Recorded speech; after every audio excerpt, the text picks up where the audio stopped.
நாகை அருகே சாலை அமைக்க கற்கள் பரப்பி 6 மாதங்களாகியும் சாலை அமைக்கப்படாததால் மக்கள் அவதியடைந்துள்ளனர்.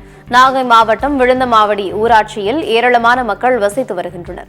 இங்குள்ள வீரன்கோவில் கடற்கரை வரையிலான 3 கிலோமீட்டர் சாலை மிகவும் சேதமடைந்து குண்டும் குழியுமாக காணப்பட்டது. இதையடுத்து முதலமைச்சரின் கிராம சாலை திட்டம் மூலம் சுமார் 82 லட்சம் ரூபாய் மதிப்பீட்டில் புதிய சாலை அமைக்கும் பணிகள் தொடங்கின. இந்நிலையில் சாலை அமைக்க கற்கள் பரப்பி 6 மாதங்களாகியும் சாலை அமைக்கப்படாததால் மக்கள் அவதியடைந்துள்ளனர். உடனடியாக சாலையை சீரமைக்காவிட்டால் ஒன்று திரண்டு போராட்டத்தில் ஈடுபடுவோம் என்று எச்சரித்துள்ளனர். வடிக்கிட்டு விழுந்துடுறாங்க. நிறைய ஆக்சிடென்ட் நடக்குதுல வடிக்கிட்டு விழுந்து வண்டி. அதனால் இந்த அரசு மக்களை பற்றி கொஞ்சம் கூட கவலைப்படாமல் இந்த போர்டு எழுதியிருக்காரோ பாருங்கள், இங்கே போர்டு வச்சுட்டாருவா 81 லட்சத்துக்கு போர்டு வச்சுருக்காங்க. இதில் நம்பர் போட்டிருக்கு. எந்த அதிகாரியும் அதை பற்றி எடுக்கிறதே இல்லை.